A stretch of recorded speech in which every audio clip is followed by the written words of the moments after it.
Namo Buddhaya and a very warm welcome, dear Dharma friends, to our Friday Dharma sharing session under our Dharma Dana lecture series. I'm Brother Eric and I'll be your host for today.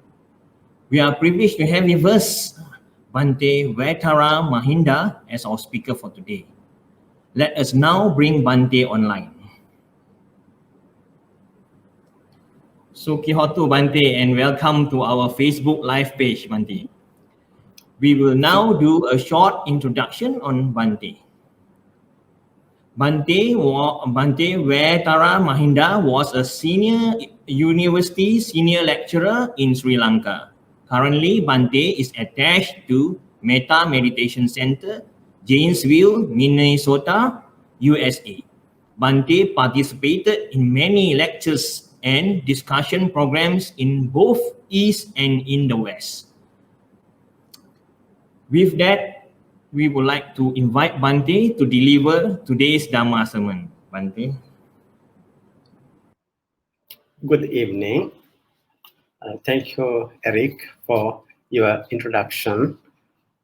Now, today's talk for the Brickfields Buddhist Temple in Kuala Lumpur, Malaysia, is now going to start. Now, today's theme would be stress and the Buddhist solutions to the relief of stress.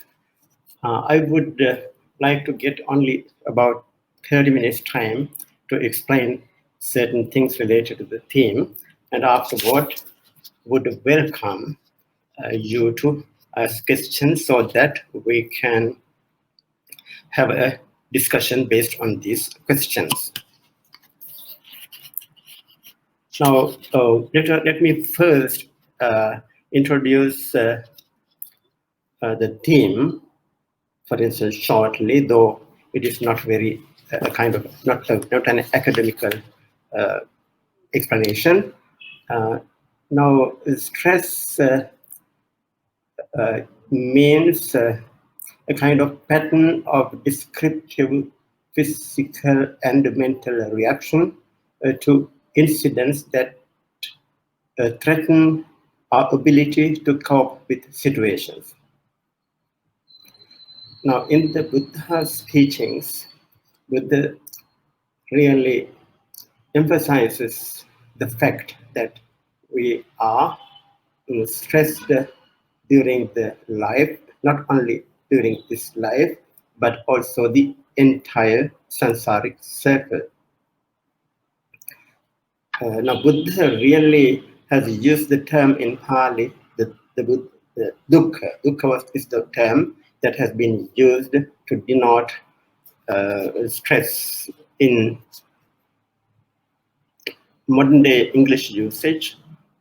There may be some other terms like unsatisfactoriness. Dealing with unsatisfactoriness may be another term. However, I would narrow down this term stress in this particular instance today only to the stress we undergo during our current life,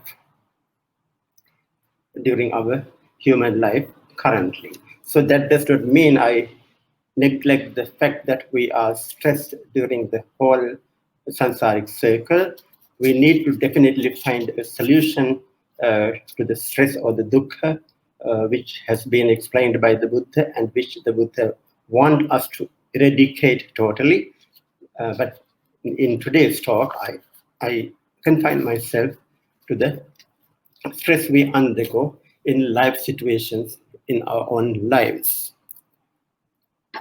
As we are aware, perhaps the loss of a beloved one, or difficulties in the job and disappointments we undergo and illnesses we face may be several of the causes that leads to stress. Now, as we are aware, is a disturbed mind. That means a stressful mind cannot be made use of for uh, any kind of important and effective decisions.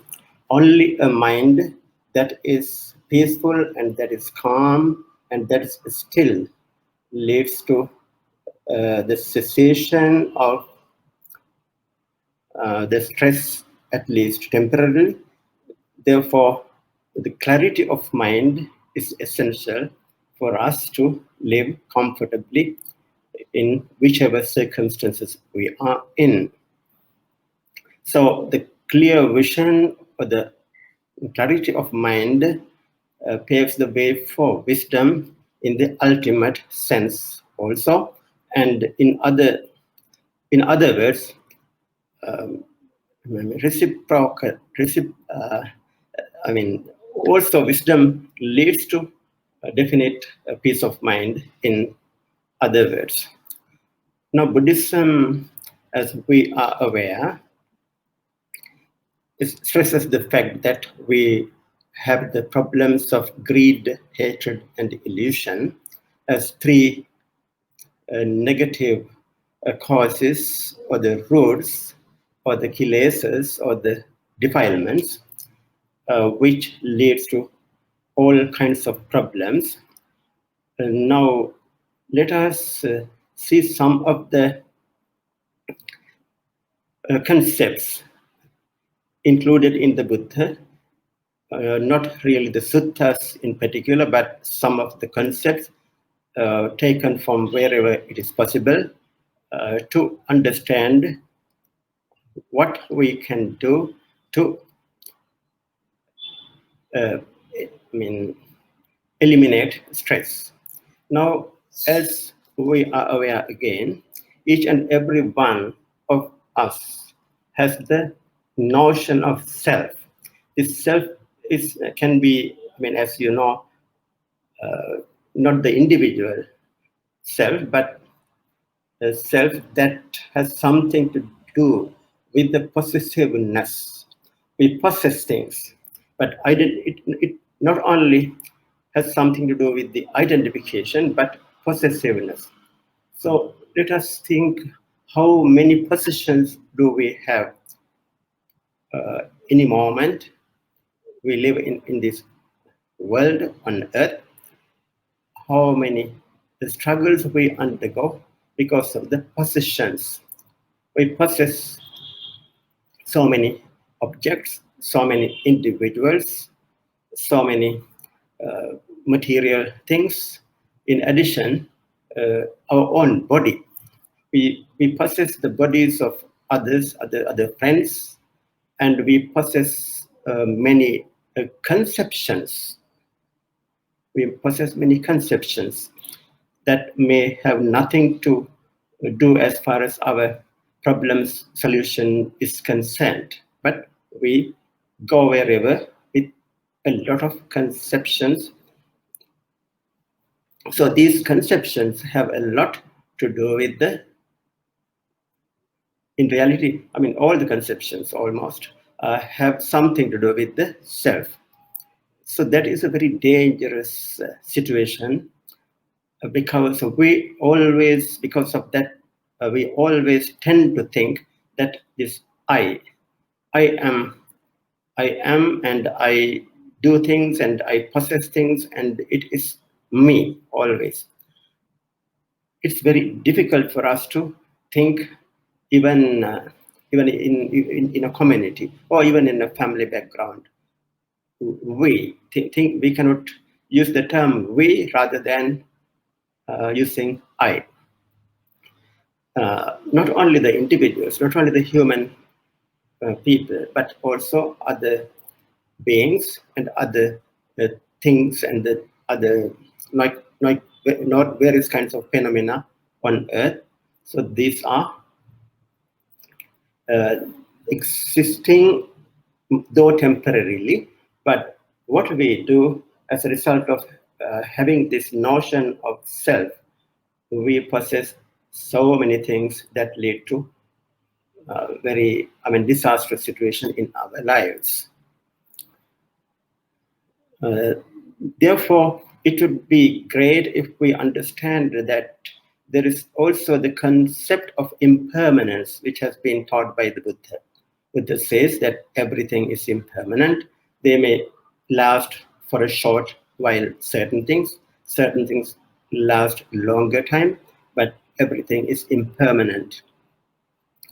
So understanding this impermanence related to the possessions we acquire, and also even our own body, and also the conceptions we have in our mind would be very relevant and very useful for our finding a solution to a stressless life, stress-free life.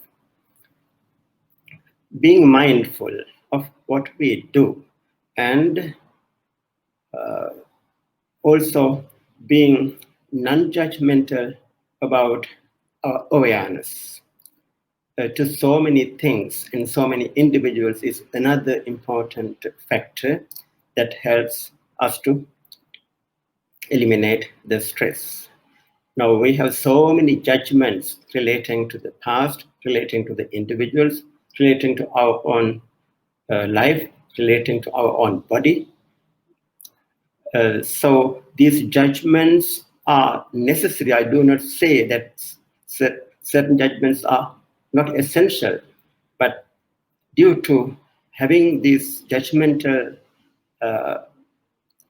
behavior, what we do is to take the memories of the incidents of the past into account, and therefore we repent on so many instances. We repent, and that is a very disturbing act as far as the stress is concerned.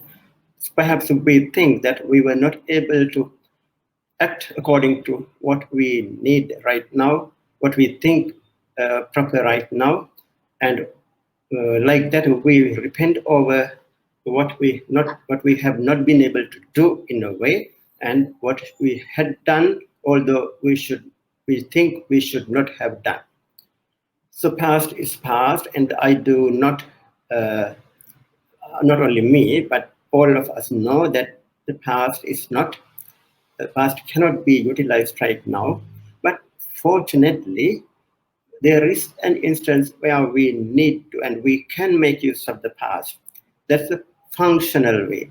So we can make use of the past memories in a functional way.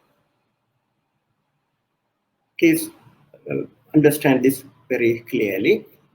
Sometimes we can use the past in a functional way so that we can elevate ourselves to a higher level. Now, again, we make castles in the air. We think of the things that may not be attainable most of the time, but that does not mean that we should not make plans for our future, whether it's regarding our education or our profession or whatever it is. But having all this in our own mind is the terrific thing and very problematic thing, and we keep them always in our mind, and we move wherever we intend to go with that kind of thoughts in our mind. Therefore, we lose the most present and most valuable present situation, present moment. Having plans about as a result of the fantasies we have, perhaps, whatever they are, we can keep them on computer, or we can write them on a piece of paper and keep it elsewhere.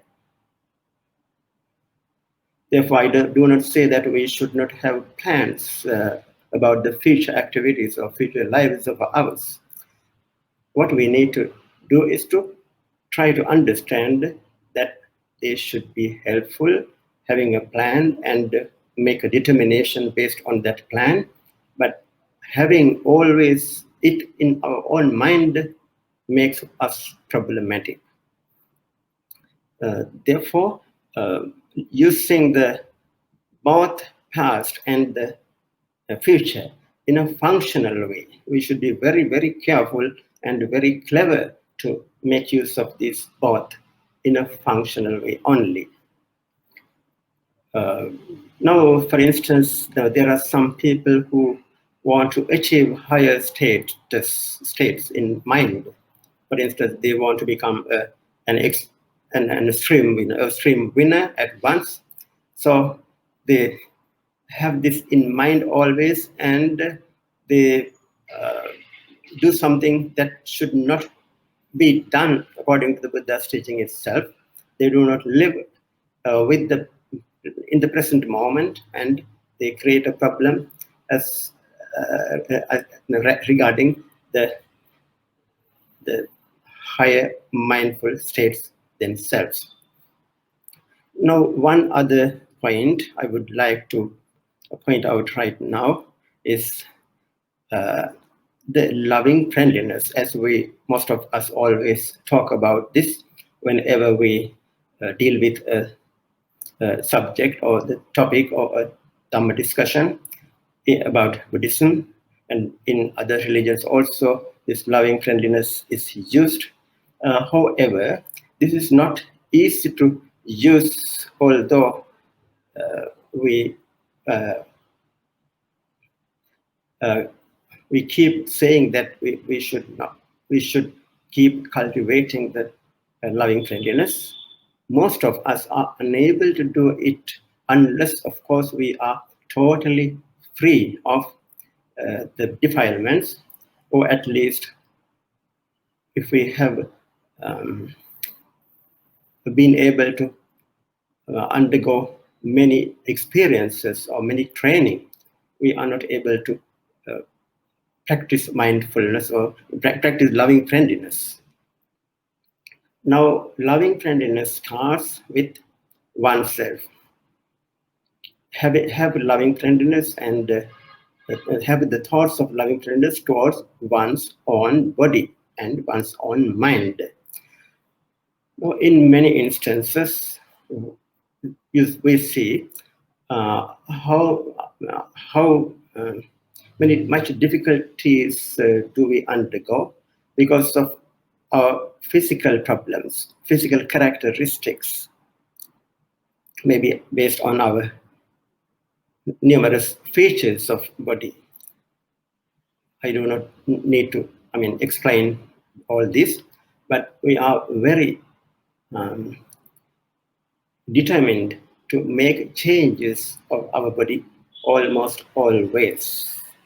So we are not naturally prepared to accept our body as it really is. We know in the world about some people who wanted to make serious changes of their face and of their body, and then eventually they succumb to death.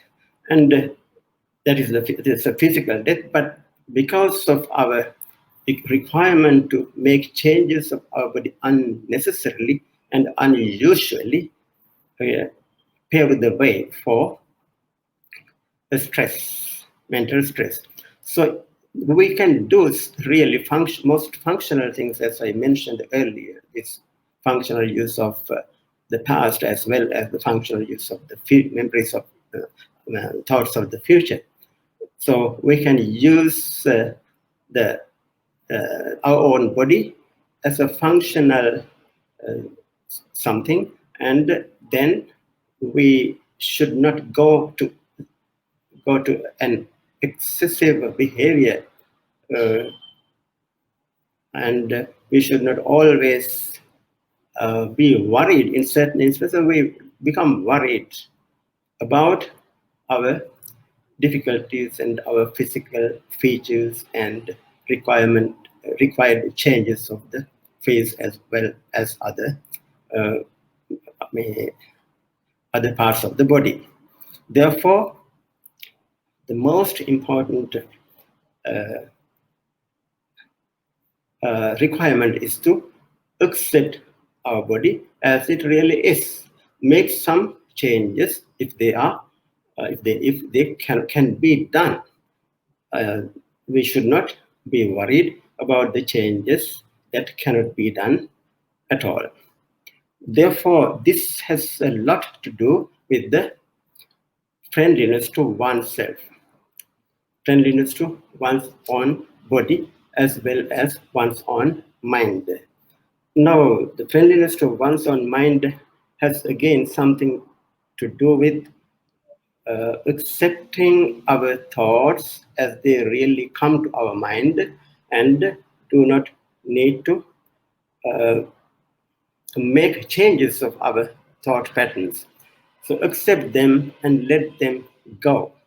So we should not try to proliferate these thoughts, and we should not try to elaborate the concept that have something to do with these thoughts, and simply try to be aware that these are thoughts. Supposing that we are occupied, we are engaged in something very important.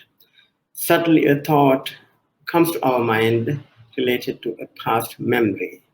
So what we need to do is to at once understand how related is the memory related to the past for the activity for the function I am engaged in right now. So if it is not related and if it is not necessary for this current activity, then let it go, and I do not need to keep it in mind, and I do not need to have unnecessary complicated problems because of an unnecessary thought for this action, for this work that is I'm involved in right now. Now again, after after starting or after doing mindfulness or loving, after doing loving friendliness to oneself, we can also have the loving friendliness to others. And in that case, we need to forgive others for their mistakes done. In many instances, we are really disturbed by the actions of our mothers, our own friends, or even relatives, or even companions, or not alone enemies, whoever they are. We are disturbed about the actions of others, and when they come to our mind, we take it again seriously and we elaborate upon such things and we proliferate thoughts on that incident.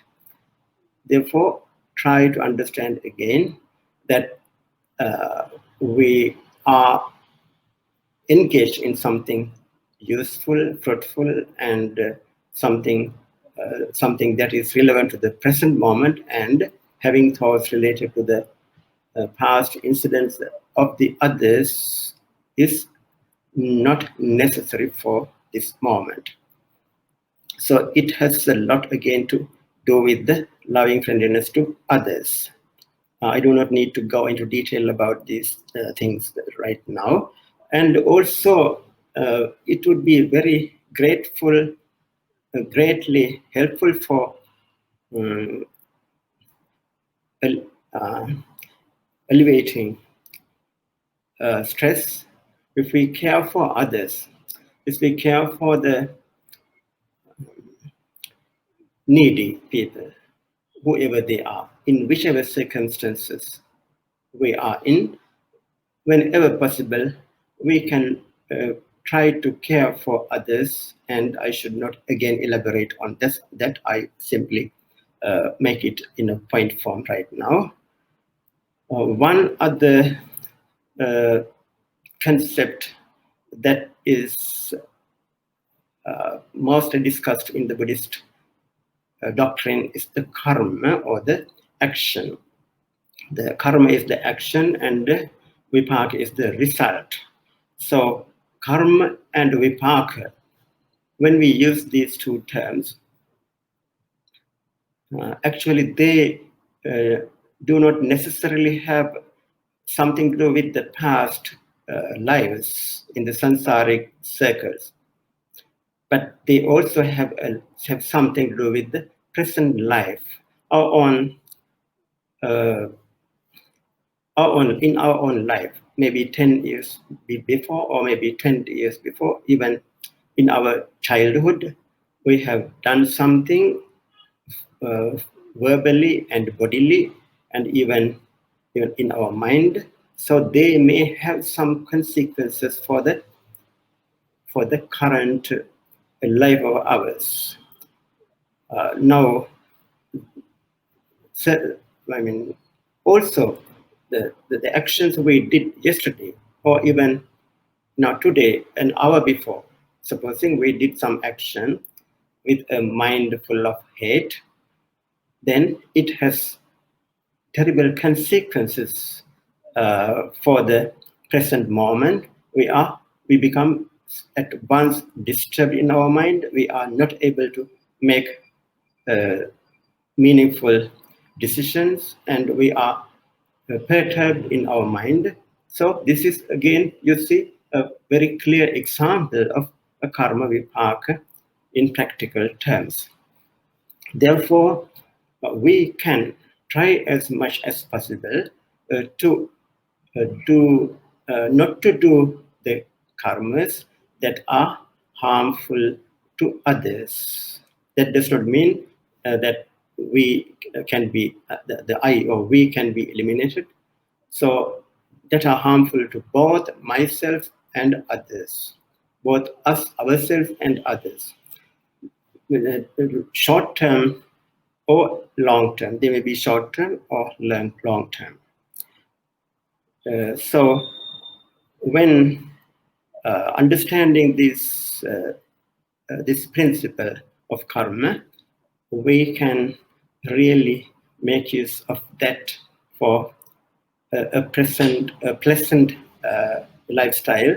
And the Buddha says that if we keep on practicing certain qualities of our life, it becomes the character. It becomes the character.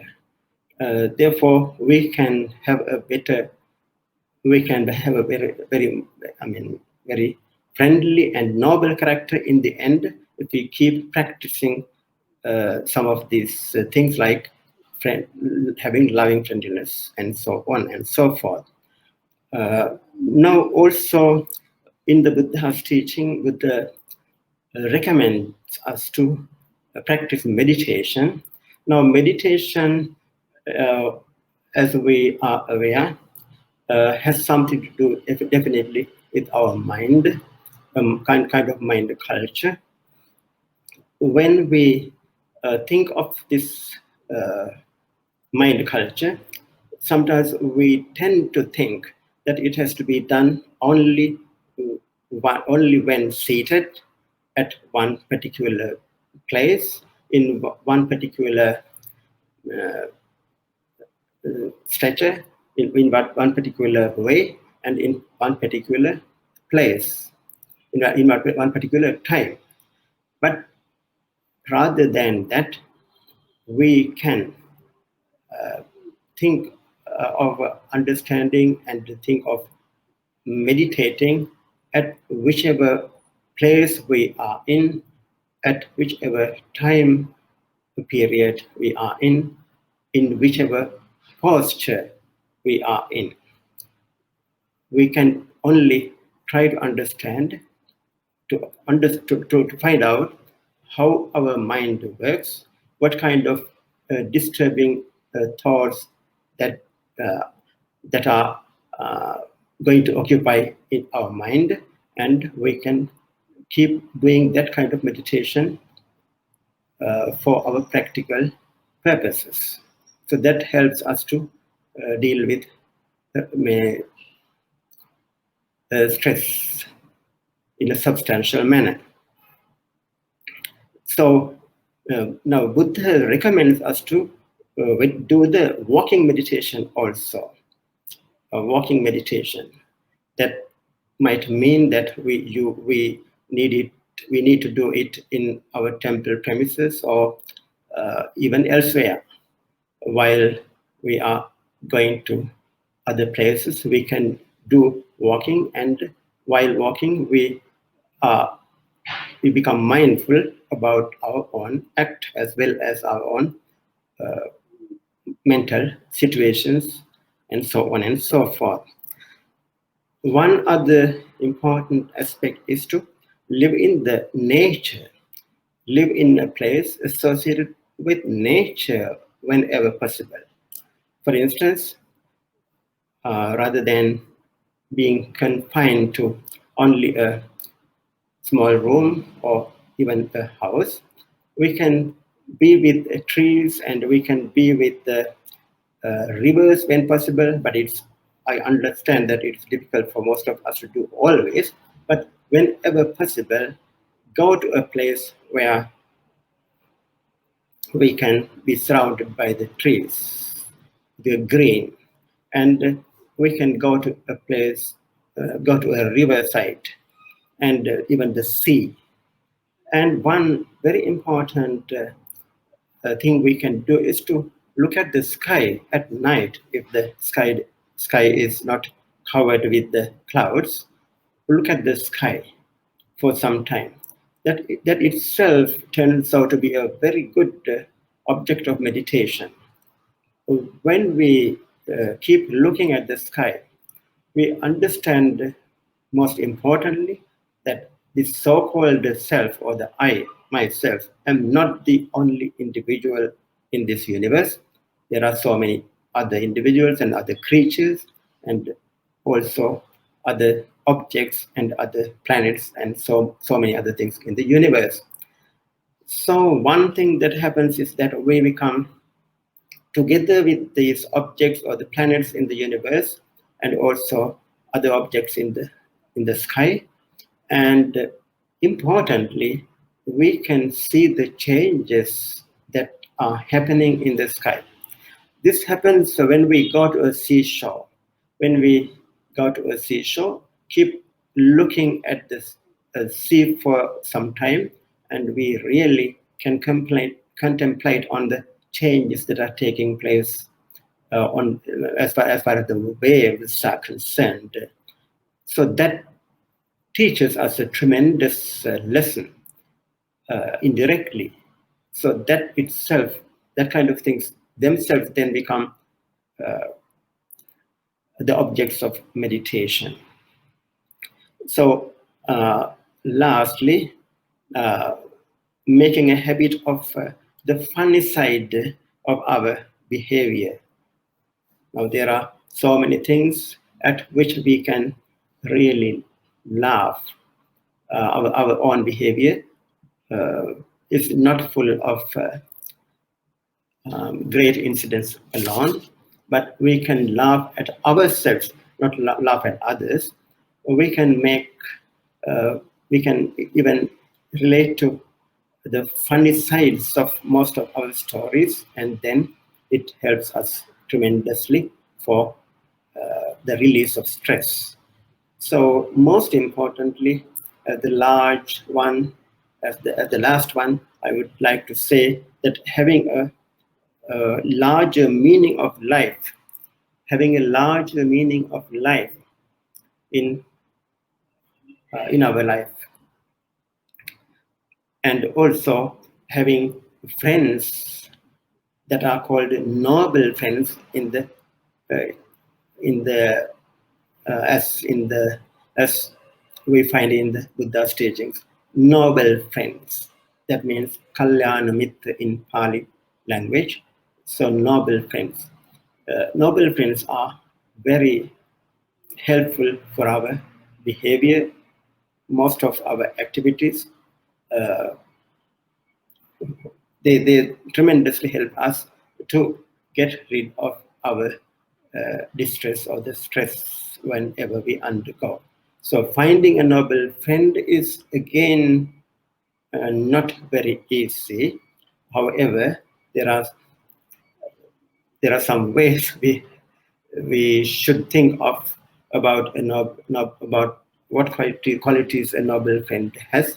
But whatever it is, noble friends, noble human friends are an asset to making changes and uh, making changes of our life situations that lead to a stress less life. So with this much, I would like to conclude my short talk, and I would like to have a Okay, thank you, Bhante, for that very excellent sharing. Here we have some question posted online for us. So we will put it up on screen for Bhante and everyone to view it. now. Yes, we are really required to find a solution, find a way to attain nibbana. There is no question about it as Buddhists.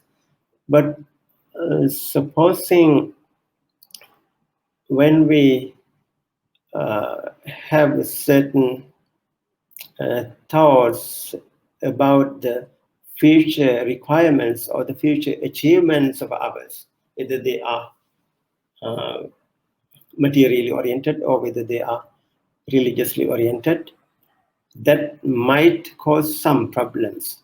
Definitely, as I think I said something about this earlier, though I did not use the word nibbana. Mm, having a goal is a supreme requirement, but if we are determined to always uh, have some dialogue about that in our own mind, we really do not find the time to act towards doing things necessary for that. Now,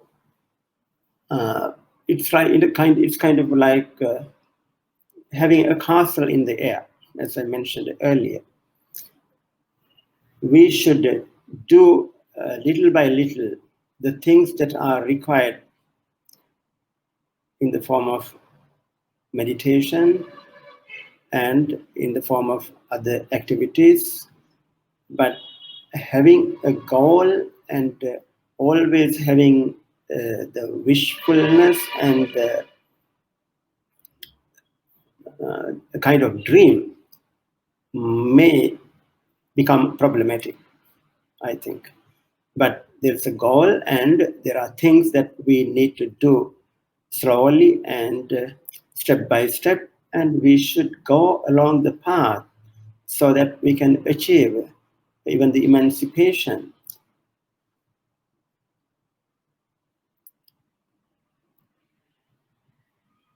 Am I clear?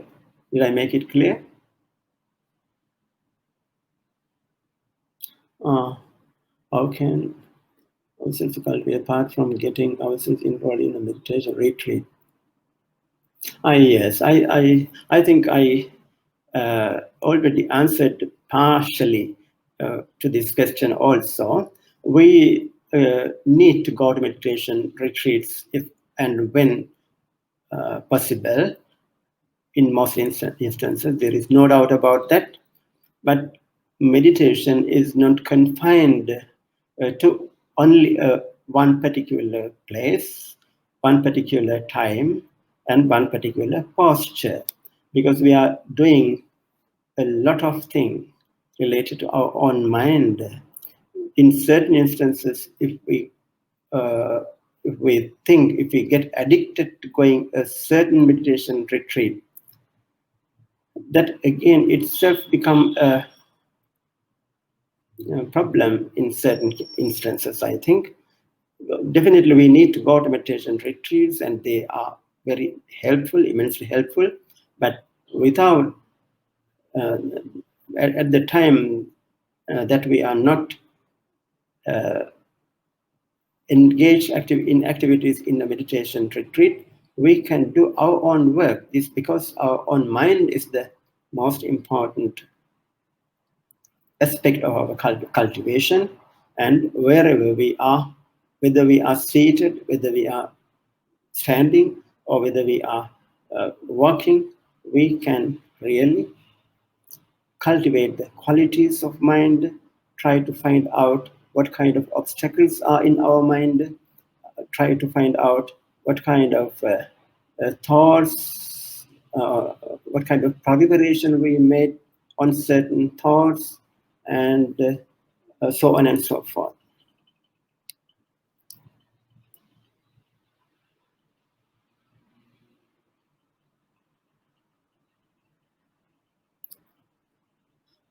I think I gave some explanation on this term also.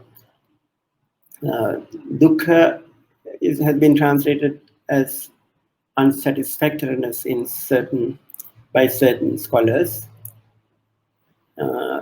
unsatisfactoriness in this life and also in the samsaric circle. So today I only confine my talk to the problems we undergo in this life only. The stress can really be equated with the term dukkha, but dukkha has a very wide meaning than the term stress as we use it in modern terms.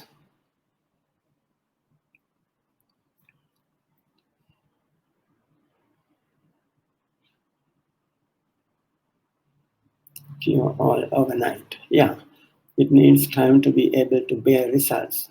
Yes, of course, it needs time to bear results. Meditation practice should not be the cure all, and it cannot be attained overnight. That we can rid of stress rapidly, according to the Buddhist way. I think I mentioned a number of ways that we can achieve a stress-free life. Definitely, it cannot be done overnight. Step by step, and we should be mindful about our own activities, and we should be mindful about our own behavior, about our own addictions, both physical and mental. So be mindful, be observant about what we do.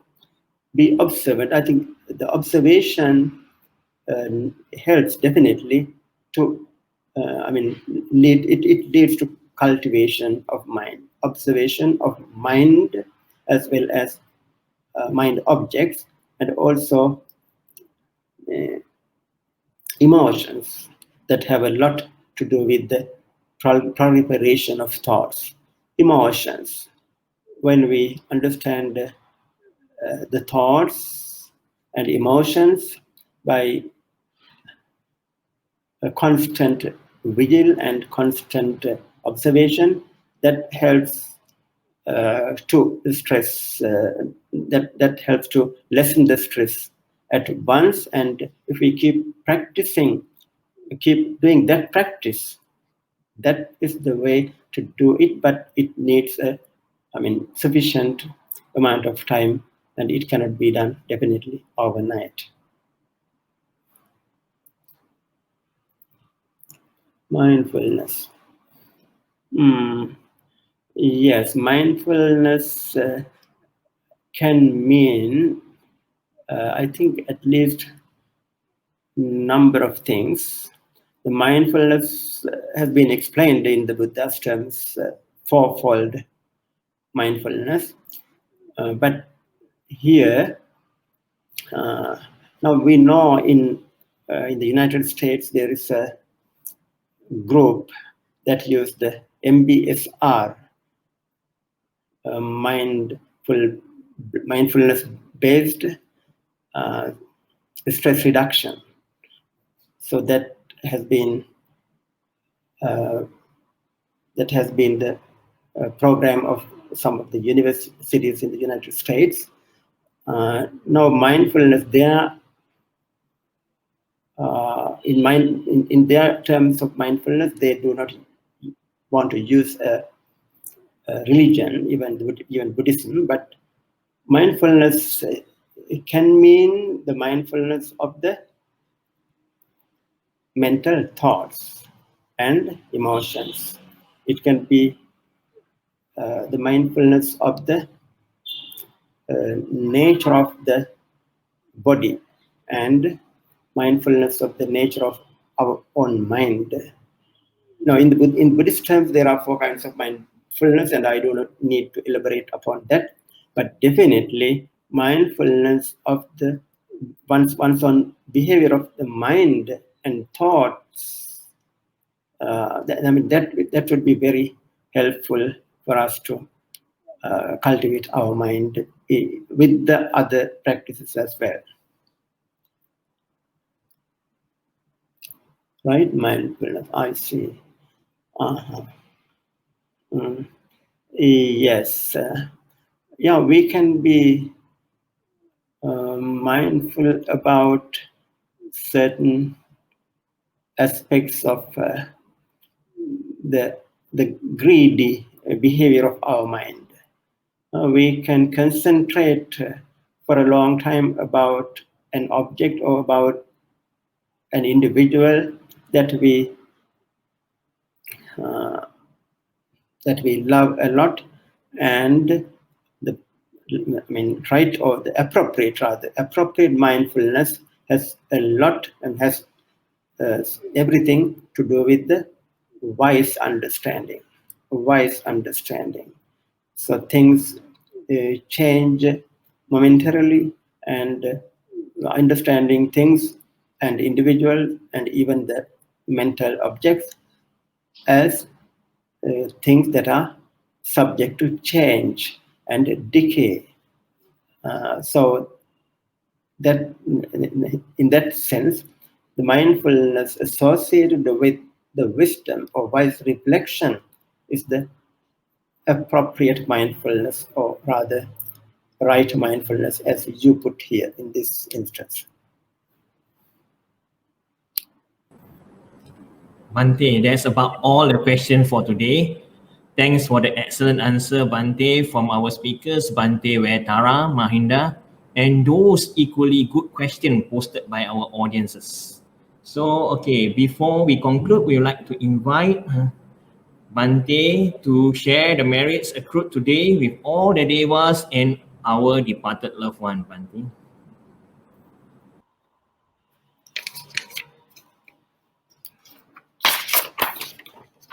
So shall we